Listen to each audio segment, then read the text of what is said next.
It's a great pleasure to be here tonight with you, the fourth night of our winter peaceful dwelling, winter Ango Sesshin together in this very place, and then extending out to the worldwide community. We love to say unsui community, cloud and water wanderers. I'm thinking what a perfect title for our full body, our full Sangha body, cloud and water right now in this snowy, quiet winter night, fourth night, turning night. Extraordinarily important, dear followers of the way, with all of my heart, I encourage us to stay the course, to not wobble. This is the time in Sesshin, the midpoint in Sesshin, where we begin to think we have options outside of this room. It is not so. Not so. No. We have together created a container and a place, time of practice that is exceedingly important, and more than we understand, I think. Certainly more than I understand, but we feel this community. And so again, please stay here. Settle yourselves on yourself. And let's let the flower of our life force bloom. Wonderful encouragement years ago from Katagiri Roshi. Settle yourself on yourself and let the flower, I want to talk tonight about flowers. So let the flower of your life force bloom. All right? You can feel it. We have made this compact together. And from the Fukanza Zengi, which we've been studying and working with, the first of the writings that Dogen Zenji offered when he came from China in 1227, he was 27 years old. There's some question, maybe he was a little older, a young, strong practitioner, and his first offering was reminding us on the importance, the fundamental importance of sitting and practicing sitting meditation. Just some lines from the Fukanza Zengi. Cease from practice based on intellectual understanding, pursuing words, following after speech, and learn the backward step that turns your light inwardly to illuminate yourself. Remember Kozan covering that the other day, this phrase. And learn the backward step that turns your light inwardly to illuminate yourself. And the Zazen I speak of is not learning meditation. It's not a riddle, it's not a puzzle, it's not a game. It is simply the Dharma gate of repose and bliss, the practice realization of awakening. Going forward in practice is a matter of absolute everydayness. And here we are. This is our code and our pledge and our commitment.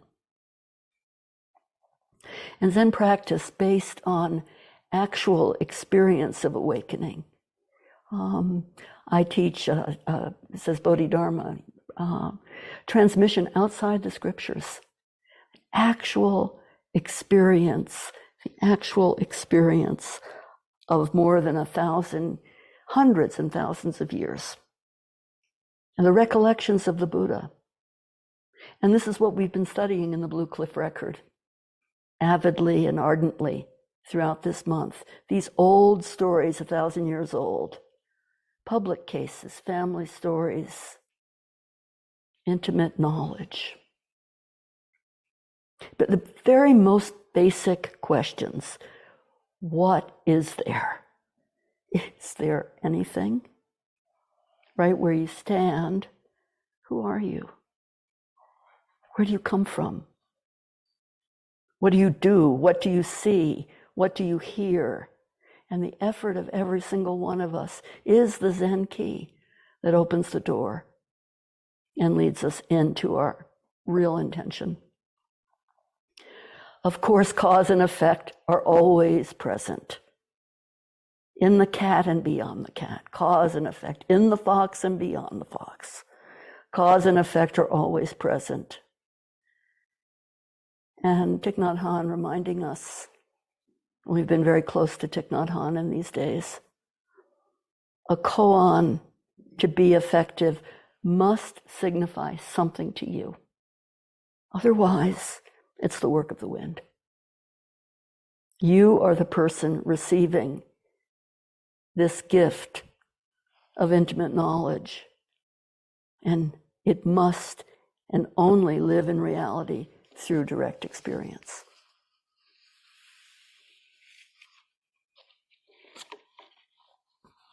So when it was time for me to choose a koan, I followed the path of poetry, the path of language, the path of mystery, and the path of direct experience. And so the 21st case from Chih Men, lotus flowers, lotus leaves. Now you may think, now where have I heard that before?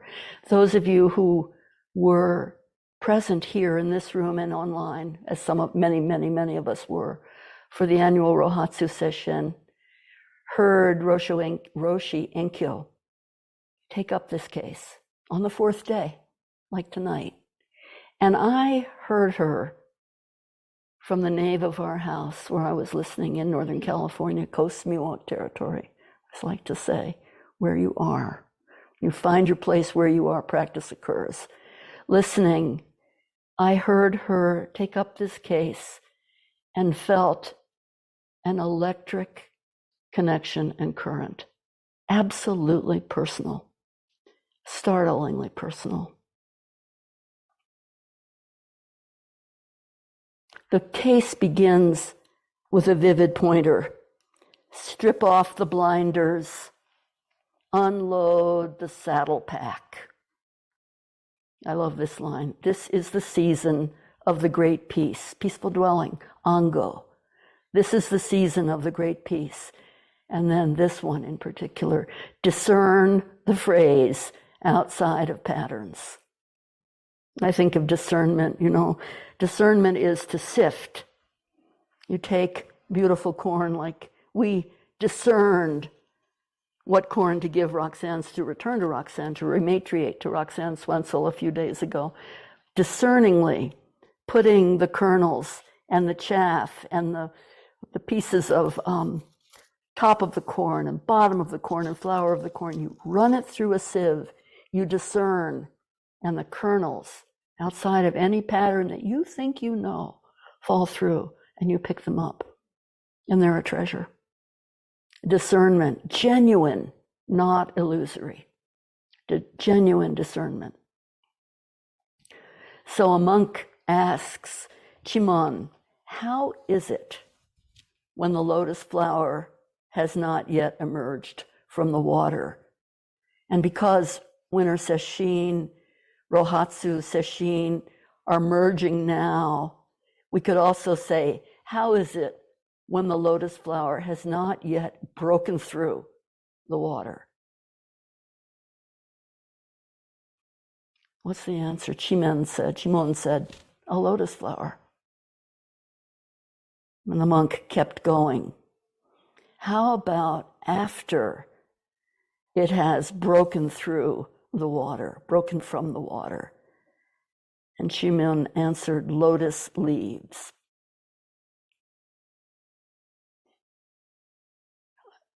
Now, that may be vague to you. I hope it isn't. When I heard Roshi Enkyo offer that koan, my hands started to sweat. And they were longing for these clippers. This is a call and response. So for a person who has found Dharma and ecology as one undivided world, my hands started to sweat, but not only because she spoke about nature, but because Sensei Kaz began the teaching with a vivid teaching, creative writing that he had completed on November 30th, calling for peace.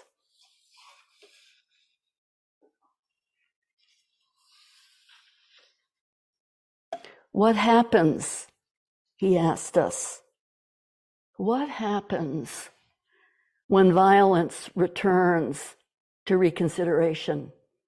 Because he reminded us that the power of Sesshin, the power of practice, depends on poetry and on staying really close and finding language that transforms and inspires your practice, finding the words inside of the words. Poetic language that can transform suffering.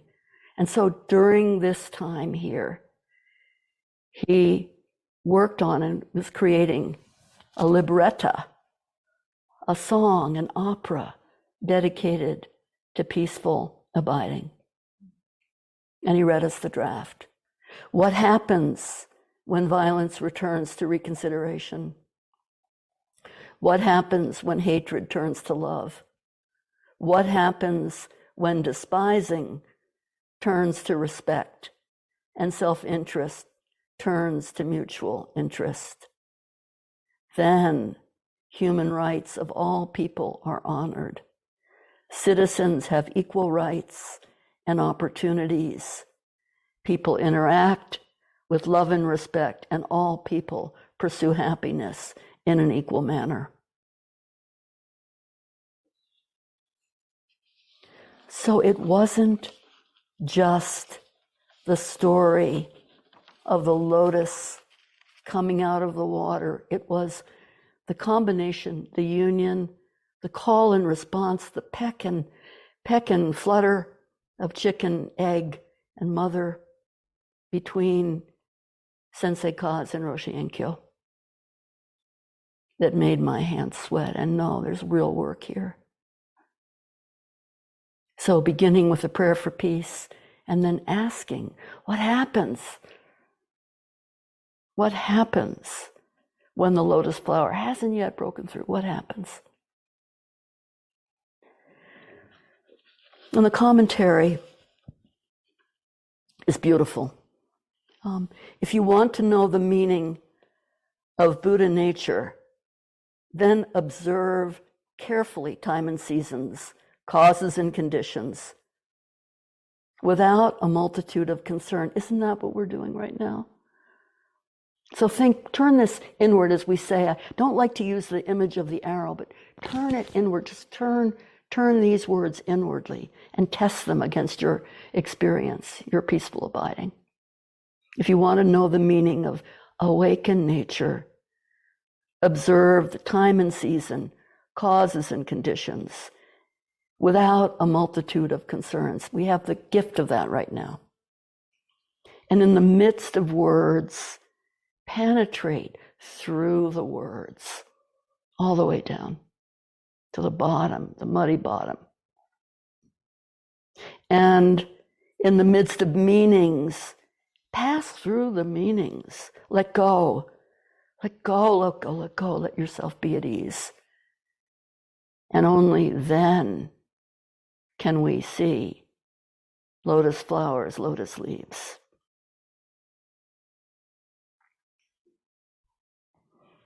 In general, this is a wonderful phrase from the botanical world. Some of you will get it. It's got double meaning. In general, everything is specific. In general, everything is specific. And so my connection to this koan, to hearing it, is specific.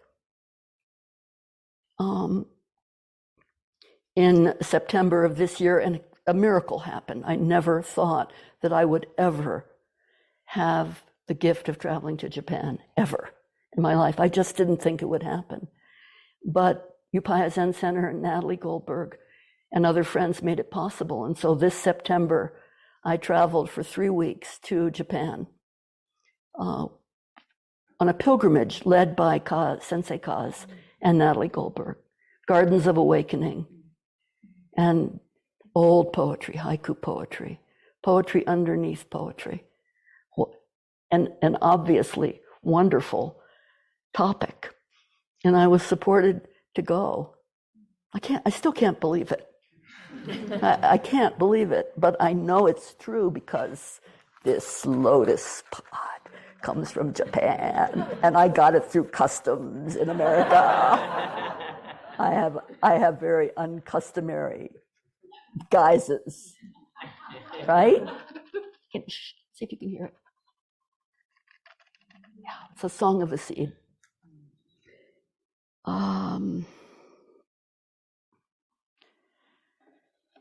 It was an amazing time. There were 19 of us. We had really strong connections.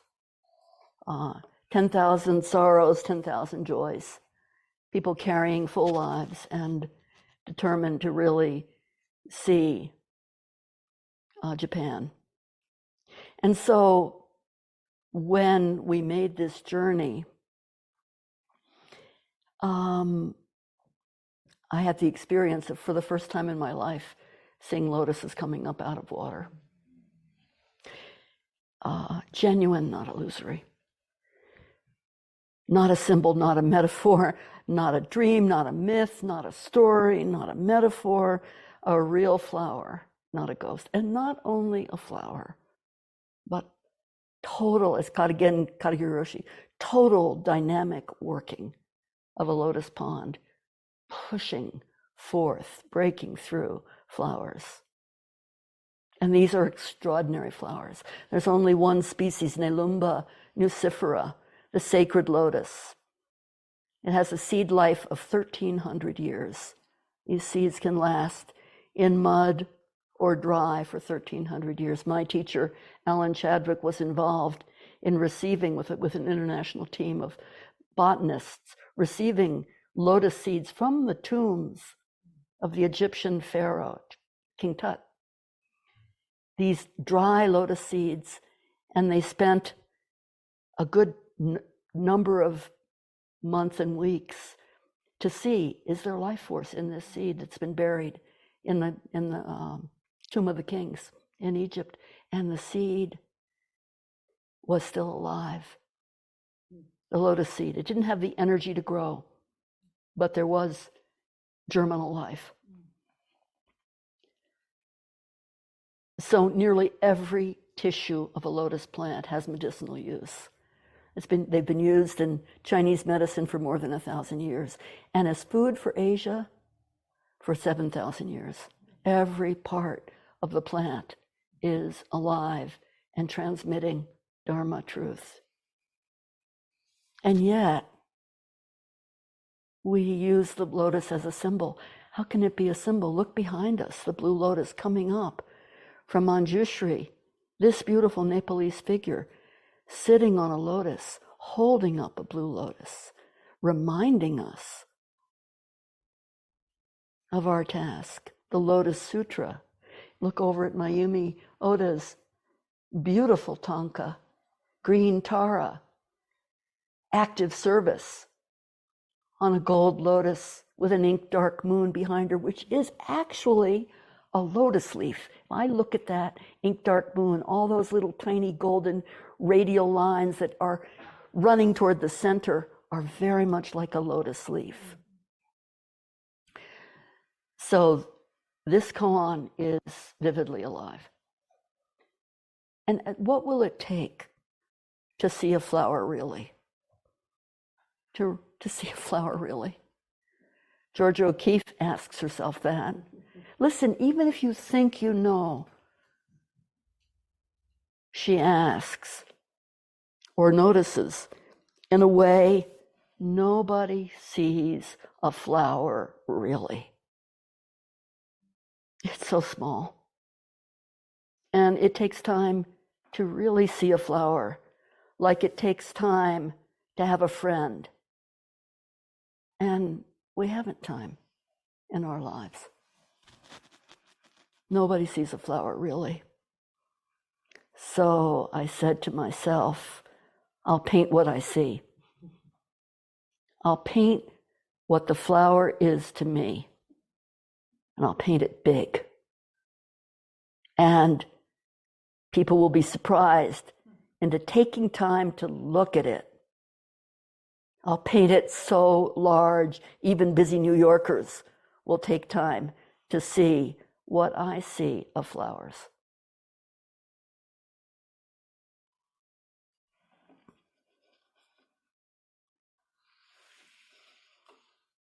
You know, when Dogen Zenji left China to cross the sea and return to Japan, the ocean was upwelling and rough and wild. The waves were huge, and the travelers chanted the Lotus Sutra, eyes of compassion, observing beings assemble an ocean of blessing beyond measure, chanted passages from the Lotus Sutra, and the sea got quiet. And Dogen came home. Don't tell me that isn't a true story. Not when I see blue lotus, lotus in a sea of fire, and this koan.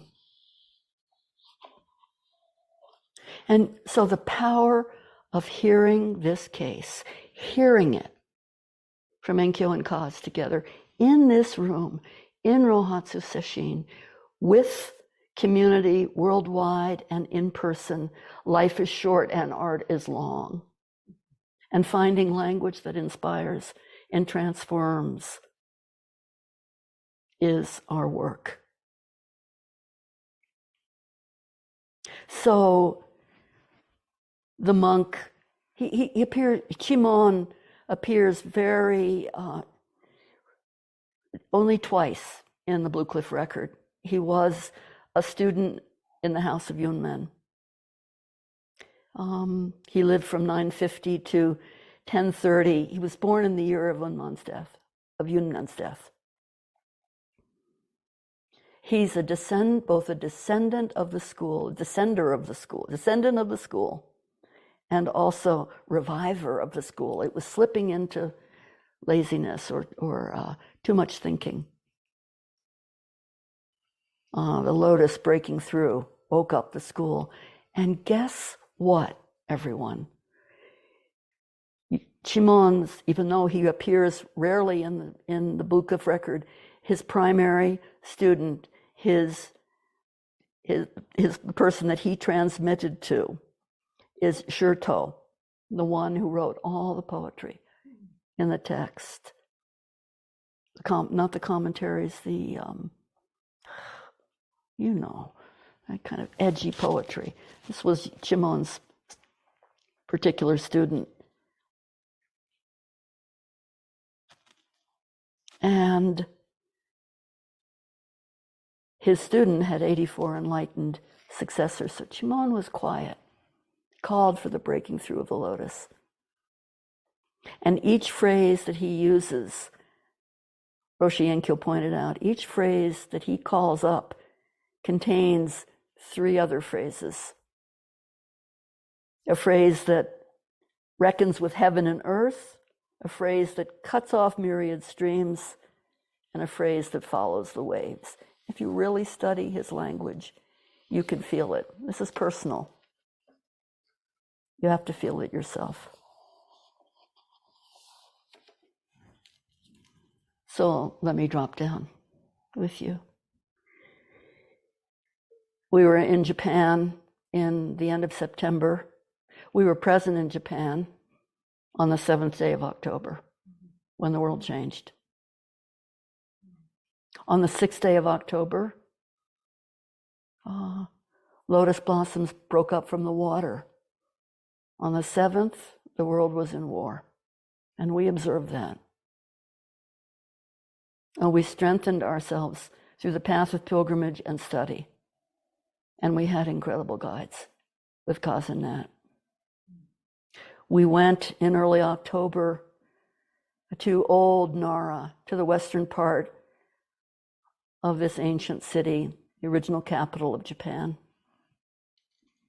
It was raining. Soft green rain. Kaz particularly wanted to take us to an old temple Toshodaiji Temple.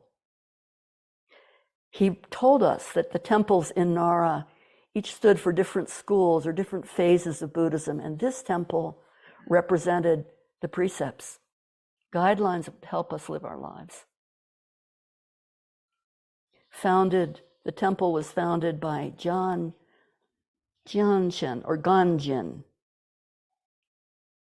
and he was asked by 2 Japanese monks to come to Japan from China and offer Japan Buddhist precepts.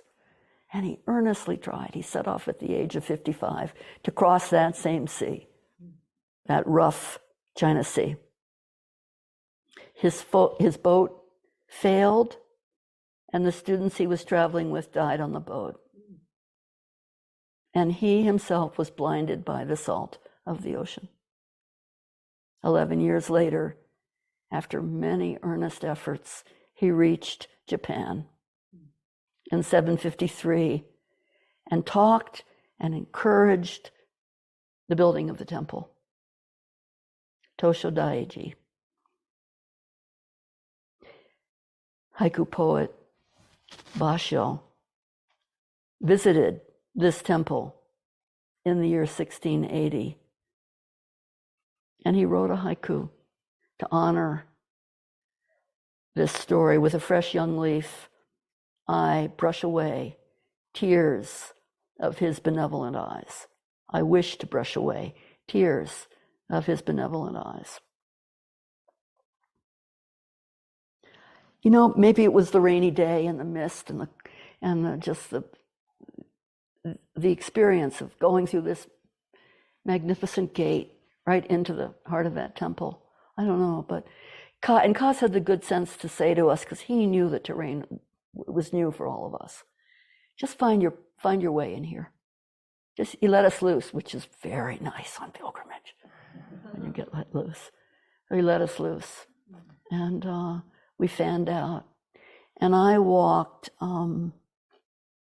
just walked in the rain, feeling the way, listening, hearing Natalie's voice, reading that poem. With a fresh young leaf, I wish to brush away tears of his benevolent eyes. And there's a magnificent temple, and many of us headed toward that. But I thought, I just want to be in the rain. I want to be quiet. So I wandered off. All who wander are not lost. But I was definitely lost. I didn't really know where I was wandering. And I wandered off, and of course there was a winding path. And of course there was the end of the winding path. Kept going, and came to a little kind of rundown part of the temple, the backwater of the temple. And I went around this little broken down place, and suddenly there was a field of lotuses coming up out of the ground. Unbelievable. I love this poem, this haiku from Isa, because it was a very disordered and dynamic lotus pond with a huge amount of death and brokenness and life force coming up out of the water. Poet Isa says, even the blossoms in this world, only crooked little lotuses. And they were crooked. They were shooting all to the side. They weren't the grand, magnificent, iconic Nelumba nucifera. They were broken down, traveling lotuses, surging out of the water like a great green rainy engine. Could feel the hum of the decay and the life force of that pond. And it startled me. The day, another haiku from Isa, the day is getting way too long for you, lotus blossom. Because you know, when the lotus blossom breaks through the water and comes up, first of all, it has the extraordinary ability to generate heat, to attract pollinators. That is some ancient code that botany doesn't know. The lotus flower generates heat. It has internal heat. To connect anything to call the pollinators in. And the flower pushes up, supported by a sea of leaves in the day, and opens, generates heat, calls to the pollinators, begins to fade at dark, and descends. It has an engine of life force, and surge, push and fall, push. And I could feel it in the rain. It was startling. And again, not a beautiful lotus pond, a little forgotten, but it affected me so strongly to be in the presence. I've never seen, only twice in my life have I seen a living lotus. Once with Roshi Bernie on pilgrimage to India. And the lotus is sacred and beloved of India and Vietnam. We were in Srinagar. We chanted every morning, noon, not at night, where the Buddha died. We went in. It's a large statue of the Buddha. It was also a rainy day. Bernie was delighted that there was a little gaggle of dark, grim-looking Zen students in the back of this temple that was full of people throwing themselves down in front of the Buddha and weeping and praying. So he went and disappeared into the black gaggle of Zen, and seemed really happy. And we couldn't find him; it was so dark. Bye, Bernie. But I went up close to the feet of the Buddha, giant feet of the Buddha, and the door opened up, and a contingent of people came in from Thailand. They were carrying armloads of white lotuses, armloads. They were all dressed in white and weeping and offering the lotuses. And I tell you, that temple is a little gamey because people had been praying and doing all kinds of things in that temple for a long time. But the lotuses were so fragrant. And the other time was visiting Thich Nhat Hanh at Plum Village. And he excitedly met me. This was years ago in the Upper Hamlet. He said, come and look, come and look, come and look. And he took me to a little pond that they created, and there were pink lotuses coming up out of the pond. And he said, I feel like I'm at home. Even in France, I'm home. And of course, the children at Plum Village in the 1980s, Thai would say to them, make a lotus flower in their hand, a lotus for you, Buddha, to be. So the children would greet you in their Vietnamese clothing, a lotus for you, Buddha, to be. So I remember that so vividly. But to actually see this pond was extraordinary.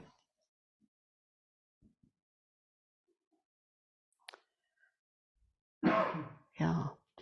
So when Roshi Enkyo went on to say that in the koan, the stem of the lotus is really important. And, we say in the botanical world, roots, stems, leaves, flowers, fruit, and seed. So the root represents the earth, and no lotus, no mud. Without mud, there's no lotus. Those seeds are buried in mud. So the root of the lotus is running horizontally through thick, deep mud. So root, stem. The stem is the conduit, the channel, the fuse between the floor of the world and the flower. Now, what happens when you're suddenly inside the stem? Because I felt, when I listened to Roshi Enkyo and remembered, I felt I was inside the actual fuse of the lotus flower. And I felt the conduit. She said that's where dragons hide. The bad dragons come out. They hide in the fibers of the lotus stem. One of the most nutritious parts of the plant. And the conduit that connects leaf with root with flower. So the stem and the leaf are the water element. The flower is air because of communication. And the seed is fire. The fire of intensity and ripeness. So all the elements, when you're fully alive and alert and awake to this field far beyond form and emptiness, a field of benefaction, great robe of liberation, field of benefaction.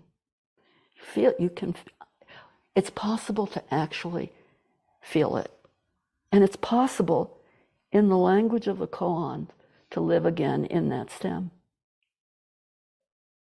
It was a very startling, kind of frightening experience, but also vivid and a gift from the Blue Cliff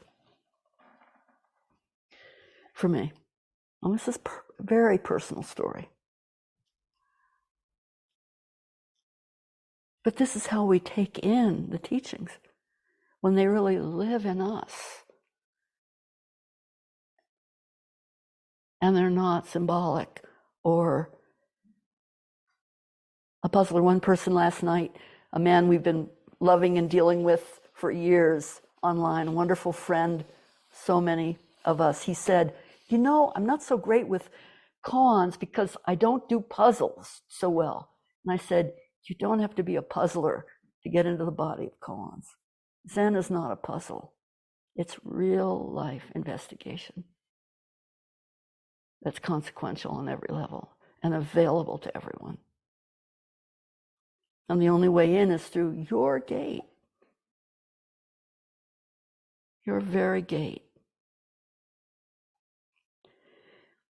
So of course I'm thinking of Thich Nhat Hanh every day. This book, I brought it, Roshi said, oh, you brought this here. I think it's like important for both of us, this little book. And it certainly changed our family's life when I saw it on the dining room table when I was a young woman, my father reading this book and deciding I have to do something about this war in Vietnam, and leaving his business as a publisher and becoming full-time draft counselor, starting a vigil in the little town where he lived, going every Saturday, standing for an hour like we did in the square, the plaza, with Nat and other friends, every Sunday, standing for an hour, not saying anything, just standing for peace. So my dad's life changed with this book, and I met Thich Nhat Hanh afterwards, and my life changed and opened too. And what does it mean to be lotus in a sea of fire? Kaz said, we're here on pilgrimage, 10,000 joys and 10,000 sorrows. And when I told him how powerful it had been for me to see a lotus field, he said, the entire world is the womb of the lotus. And to live as a lotus in a sea of fire, this may be deemed a rare thing. But to live like this and to practice meditation, rare indeed. Listen one more time from the Vimalakirti Sutra. To live as a lotus in a sea of fire may be deemed a rare thing. To live like this and to practice meditation, rare indeed.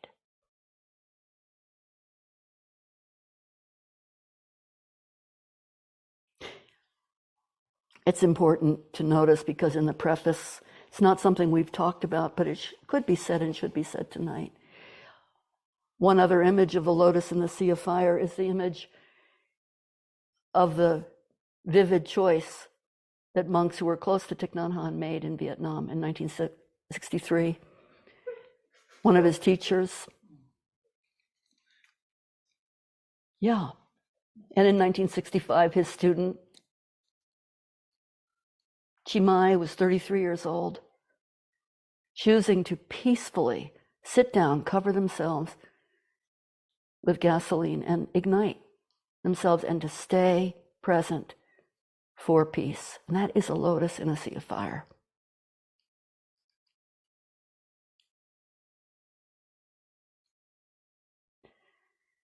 So these koans are alive. They move in us.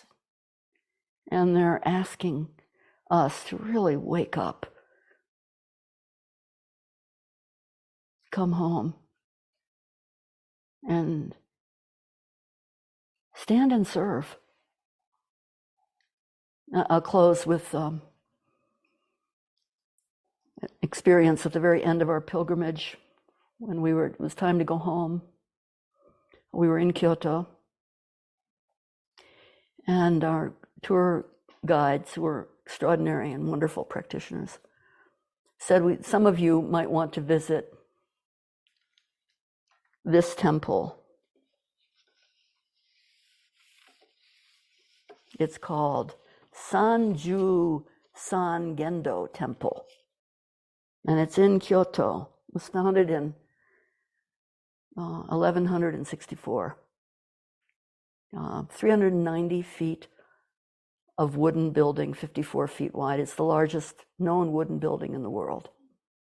And inside are 1,000 carved statues of Kuan Yin, wooden statues. And they're painted gold, and they are life-size. And you go into this temple, and you cannot photograph. You leave everything behind. And you go into this room that is 400 feet long and 54 feet wide. And there are bays that go up 7 tiers, and there are 1,000 figures of Kuan Yin, and every figure is standing on a lotus. And her arms are out, and they're gold. We went at the end of the day. The temple was closed. We went into the temple, and there are 33 guardian deities, one for each of the bays where the statues are. And the guardian deities are saying, thunder at one end and wind at the other, saying, gather your heart and mind together and get ready, because you're needed. Every single bit of your energy, lotus flowers, lotus leaves, coming up out of that womb. Be born, really be born to serve. If you're ever fortunate enough, if you have kind Dharma family who understands, even though you don't understand, it'd be good for you to go to Japan. If you ever have that gift, do not bypass this temple. So, eyes of compassion, observing sentient beings, lotus flowers, lotus leaves, assemble an ocean of blessing beyond measure. And stay serious and dedicated to your sitting. We need each other. If we start to deflect and to move away, there's a wind in the door and our intensity is lessened. So really take yourself seriously. You made a pledge to be here. And let's practice as if to save our heads from fire. May we exist in muddy water with purity like a lotus, unless we bow to Buddha. Thank you for your attention. Let's move right into the closing chant.